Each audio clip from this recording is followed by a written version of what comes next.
Zdravo ljudi, dobrodošli u novi video. U današnjem videu ponovo nalazimo se na sajtu Polovni automobili gdje ćemo da tražimo najlepši i najbolji Labin kultivator, znači moto kultivator. Također i sam posjedujem jedan, da kažemo najstariji model sa stabilnim ručkama, u ok stanju i tako to, nije loše, tako da dosta ga vozim svakodnevno, koristim za svoje potrebe i puno toga se razumijem, dosta stvari sam sam popravljao, radio, pravio i tako to. Tako da idemo da polamo na oglas, ima čak 28 i iskreno da kažem dobar motokultivator sa okretnim ručkama, ko se razume zna o čemu pričam, ne može se nađe ispod 2500 eura, ali da bude stvarno dobar. Kada kažem dobar, da bude dobar motor, menjač, gume, limarijski, da bude dobra prikolica, da nije trula, da sve ima što treba da ima. Tako da na sajtu Polovni automobili prvo imamo ovaj koji ćemo da pogledamo, ali prije nego što ga pogledamo detaljno, vi obavezno prijavite se na kanal da što pre dođemo do 1000 subscribera da bismo mogli da radimo live-ove i da se družimo uživo. Također ostavite like i eto, tako da to je nešto što treba da odradite prije nego što počnete da gledate video, naravno ako želite. Tako da to bi mi puno značilo i pomoglo, a ajde da vidimo kakav je ovaj 95. godište od čak 3500 eura. Prodaje ga čovjek koji prodaje one univerzale koje smo gledali, evo ga čak jedan ovdje i viri. I ovaj kultivator, bukvalno neverovatno dobro izgleda. Znači čovjek je napravio i ovo da se stave ove, da kažemo sedište kao od traktora, ove podloge da se stave, možda se skidaju vidim, tako da to je perfektno dobro odrađeno. Maska, znači retko gdje možete vidjeti ovako stanje. Također, kompletno sve motor jeste ovo vjerojatno farbano, ali je stanje perfektno. Nema veze što je farbano. Još bolje. 15 su gume na njemu. Znači, bukvalno to je to. Ovako treba da izgleda jedan motokultivator. Prva liga. Stvarno je perfektno stanje. Ovo je čak i registrovana nova tablica, što je odlično. Tako da prava mašina. 1/1, tako da o cijenama ćemo kasnije govoriti, znači ne, sad ništa ne gledamo. Sljedeći je 85. godište, ovaj je kao meni, stabilne ručke, kaže bez ulaganja, ajde da vidimo kako je to kad je bez ulaganja, znači odmah kažemo naspram onog sedište, nije nešto, jeste i ovo zafarbao nekom malo ružnijom bojom, ovakva je meni maska, bukvalno ista. Znači, ima prednje gume nove, zadnje su ove obične od automobila, stara tablica, jebika, šta da kažemo, 2000 evrića, tako da, valjda ima papire, nadam se da ima papire, čim ima tablice, vjerovatno ima i papire. Cijena je 2000 eura, dobro. Sljedeći je 2550, 87. godina, kaže i izgubljeni papiri, znači 2550 izgubljeni papiri, šta da radim sa njim ako nema papire.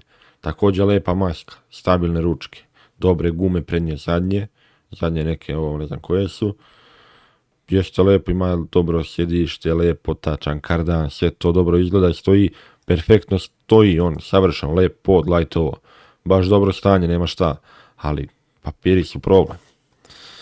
Imamo ovdje, ovaj prodaje bez prikolice, samo frezu, znači u potpunosti sređen full, stanje vredi pogledati. Sad jebi ga ko ima neku prikolicu, a loš kultivator može da kupi ovo samo, ima dobre gume, perfektno sve, znači bukvalno kao nova mašina, ali bukvalno kao nov, nema šta se priča.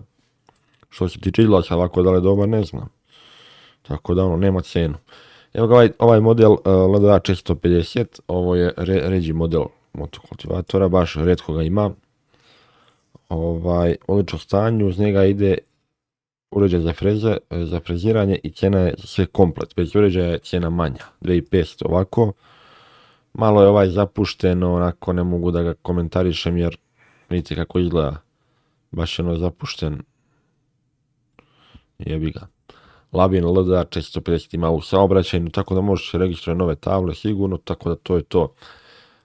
Ne mogu da komentarišem jer jebi ga. Sad evo ga Labin Progress, ovaj green, znači ovo je novi motokultivator, čak 17. godište, prvi vlasnik redovno servisirana očuran, motor, evo imate ove oznaku LD3510, najjači u green modelu, kaže ovim ljudima je prevelik pa ga zato prodaju, kaže maksimalno 50 radnih sati, također prodaje se samo sa frezom, on dobro izgleda, ovaj ima akumulator, može paliti na ključ, ima svjetlo, jeste dobar, ali neki ljudi mi su mi govorili da on zapravo nije kvaliteta kao onaj stari, tako da ja sad zaista ne znam, nisam imao dodira sa ovim novim modelom, tako da valjda je dobar tu motor, nema tu šta. Dobri su ti motori, tako da 3200 € sa frezom, jebika, da li vredi, ne razumijem se u ovaj novi, ali vidimo da je cene i svega. Male labine, nećemo sad male labine, idemo ove 14 konja, njih ćemo gledati. I ovaj ima neku čudnu masku, ovo vjerojatno možda se desi pravljeno, zato što su zaista skupe, da se kupe nove ako se polome. Ova je okretna ručka, čini mi se da ima centralni ovdje, ja imam centralni ležaj ovdje, ovo bi trebalo da je to. Prikolica ok, da kažemo u ok stanju, ovo je Ivanjička prikolica, tako da šta znam, 2200, posjeduje papire, nije loš da kažem, šta znam, možda bi ga ja pogledao kad bi kupovao. Preskačemo ove i idemo Labin Progress TPS, šta je ovo, znači ovo je isto novi, 18. godina, nova prikolica prvi put zakačena u pola cene nove, 400, za koliko je novi ne znam, ali dobro, prikolica jeste dobra, nova čovječe. Ali kako se točkovi vire van, kako je to, da li je uža, da li je moguće da je uža ova prikolica od ove što ja imam standardne. Vidite kako točkovi prolaze mimo, meni baš i ne. Baš mi je ovo nejasno. Jeste dobro, nema šta, prva liga, bukvalno nova. Sviđa mi se zaista. I ovo je ceo komplet lep, jebi ga, možda nije to loše, ovo bi ja samo proširio ako može. Jer mnogo je ovo usko, ne valja ovo, negdje može da se vrlo lako prevrne. Nove gume, zaista lep, nema šta. 400, jebi ga, šta znam, to možda nije ni jaka cijena. Tako da šta je ovo L300, ovo ne znam. Zaista ne znam, meni nije ni približno ovako, ovo je vjerojatno najmanji, jel tako, 8 konja, da. Ništa to. Cena po dogovoru, ovaj mi se čini zanimljiv. Prikolica bukvalno u fullu sređena. Znači, bukvalno kao novo izgleda. Lijepo izgleda, zaista. Što kažu, korektno stanje, zaista lep. Stranice video, ok, jeste radilo, ima čak i frezu, dobro. Dobro. Nije loše, ne znamo cenu. Kaže čovjek, freza je u odličnom stanju, kako motor, tako i menjač. Dobro, valjda ima papire. Ne vidim ja ovdje nigdje tablicu, što nije baš za pohvalu, ali dobro, šta da kažemo, to je to. Sljedeća mašina 2400, isto 15 točkovi, ovi su do sada bili 12, svi osim onog prvog. Kao nov fabričke gume na njemu. Fabričke gume, čovječe. Znači da nije mnogo radio. Stranice vidi se da nikad ništa nije farbano. Gdje su ispucale gume, ali nema veze, dobre su to gume. Znači nikad ništa nije farbano. A vidi se da su stranice jako zdrave. I kompletan kultivator, znači da nije mnogo korišćen. Vidite kako je prikolica, sve ok. Ništa nigdje nije krivo. I vjerovatno je malo korišćen zaista. Meni su bukvalno stranice izrazbijane, ali ja vučem drva, vučem sve i svašta sa njim, tako da možda bacimo neki snimak. Ok, zaista lepo, korektno stanje, fali mu maska 2400, vjerovatno isto ne vidim tablicu, ali valjda ima neke papire, ako nema onda jebika. 2900, 2003. godina. Ovo je onaj kao specijal, ali tako beše nije, čekaj da vidimo. Motor Italijan, da, Italijan. Može prevod do kupca po dogovoru, dobro. Pogledajte kako čovjek napravio sjedište, dobro. Ovo mi je zapravo dalo ludu ideju da ja nešto napravim, možete ubaciti alat neki. Zaista ovo rješenje nikad nisam video. Mnogo dobro, znači možete potruditi, možete ne dvoje, ama bukvalno. I ovo je mnogo dobra fora, do sada nisam vidio, zaista. Prikolica je naranđasta, crvena koja već boja ne mogu da vidim. Zapravo, nov kardan stavljen.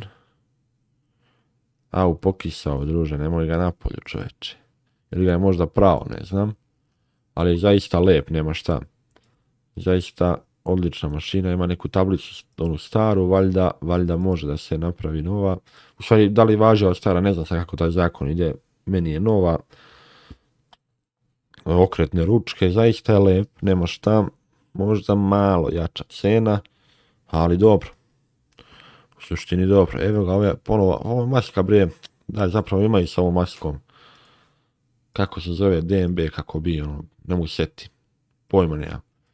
I ova ima neke specifične gume pozadi, okretna ručka, DNB, jeste, ovo sam rekao. Sad je li ovo Labin sa tom maskom ili zapravo taj DNB, to onda nije valjda Labin, to je neki malo drugačiji.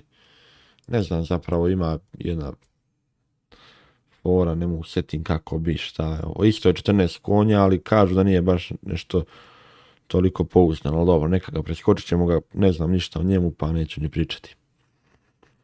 Sa kardanskom prikolicom, pa svaki, ovaj ima centralni ležaj kao ja, evo ga ovdje ispod, vidite, znači uzme se kardan od lade, pa se u šaf pozadi, samo se presječe vaš postojeći kardan i ovdje se nastavi da uđe tu i to je to.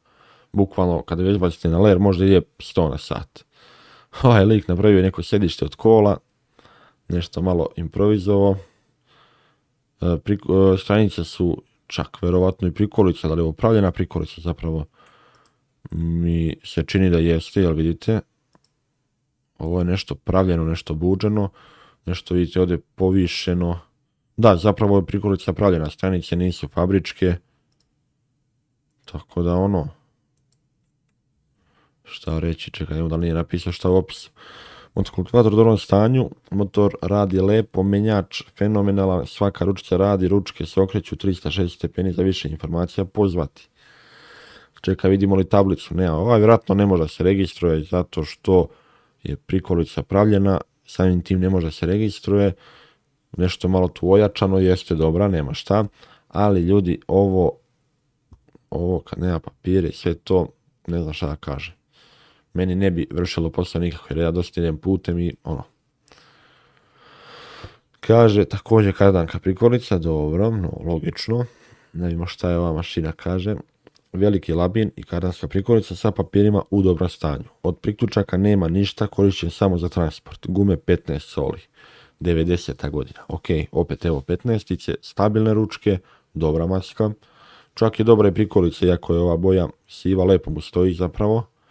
Ima odličan potencijal da se malo sredi i da bude baš kao avion. Jedan od... ima malo ovdje nekog ulja, masti, šta je ovo, ne znam. Ali dobar. Baš ok. Cena 2500. Ima papire ok. Tu i tamo nije loše, iako su stabilne ručke, nije loše, ali malo jaka cena za stabilne ručke. Labor in progress, 2850. Šta je sa ovim? Aha, odlično. Mašina ima svetla, ugrađena, okretne ručke, dobre prednje gume, zadnje od automobila. Sad kako su usklađene, ne znam da li su, ovo su 13-ice. To mi nije baš zanimljivo. Ovo je valjda ivanjička prikolica, nisam siguran. Možda i nije. Ali dobro, lepo izgleda mašina. Da li ima centralni, evo ga. Ok je mašina, dobro, nema šta. Nije loše, da vidimo cena 2850, kaže čovjek. U odličnom stanju, potpuno ispravan, održavan, bez krilnih mana, motor, menjač i ostale mehanika u odličnom stanju. Svetla ispravna, trajno registrovan, papir i uredni vlasnik. Cena samo za kultivator sa prikolicom. Freza 300 evra, tarub 300 evra. Cena u kompletu 3350. Pa dobro, jebi ga. Čovjek cijeni tako, da li je tako, vi ćete napisati u komentarima. Evo ga, kao što je nekog specijal, čovjek daje i kramponke i ove, sad što je stavio ove ne znam, ali dobro. Dobar je ovaj baš. Malo treba se zafarba, ali dobro. I ovo je ivanjička prikolica, ove stranice, ja bih rekao da je to. Dosta dobro izgleda, zaista. Kako rekao smo, cena koja je 300 jebote. Ide freza i špartač nove gume na prikolici, dobro. Nije loše ni ovo. Ali jebi ga. po meni je malo jaka cijena, ali dobro, šta se radi. Evo ga ovaj novi, zapravo nije ovo novi, nego je ovo neko na budžet stavio plastike ove. Meni je ovo ružno. Nagrađeno dobro. Zadnje gume to i tamo, ovaj 300 nije, ne znam, nešto mi se ne sviđa zapravo. Evo još jedan specijal, da vidimo šta ovdje kaže, ima ih puno, je 28 i 15 točkovi, dobro. Stanje korektno, ručke stabilne, ništa mnogo nema se komentariše. Ovog ćemo preskočiti, nije mi zanimljiv. 3000 evrića, dobro. Šta kaže ovaj? Ti što je ružna prikolica, jevote. Bože, sačuvaj. Ali kada je on dobar, ovako suvo, sve lepo izgleda, okretne ručke. Koliko rekoh ja, 3000, jeli? Mogu, brate. Ovo, ništa. I još jedan imamo 2300 eura, da vidimo. Ima čovjek i frezu, da je. Ok, nema tablicu. Da li možda se registruje, da vidimo. Na prodaju kultivator 14 konja. Uz njega ide fabrička prikolica, freza i proširivači. Dobro, ne piše da li je registrovan. Domaće table. Ali, eto, o tom, potom, to je to. Ništa, pregledali smo čak 25-6 komada.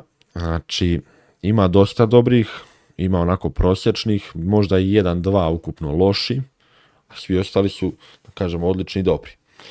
Moje mišljenje, znači da ovaj sa stabilnim ručkama u dobrom stanju može da ide oko 2000, 2100, 200, ovaj sa okretnim oko 2,5, čak do 3, znači čak do 3. Možda je po mom mišljenju 3,5 za ovaj mnogo, ali ako je on stvarno zaista dobar, onda čak možda i nije. Bolje dati 3,5 za ovaj nego 3,5 za ovaj ovdje, green. Moje mišljenje, ne znam.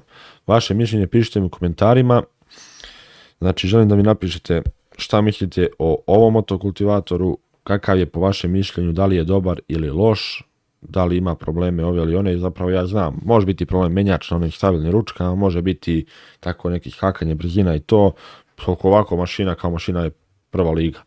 Ja se nije svake godine spremim 20 metara drva i više, prevučem 2-3 tone uglja i jedno sigurno 500 do 1000 bala, zavisi kako kad i uvek šta god treba, eto. Zaista je uslužna mašina i lepo radi i tako to.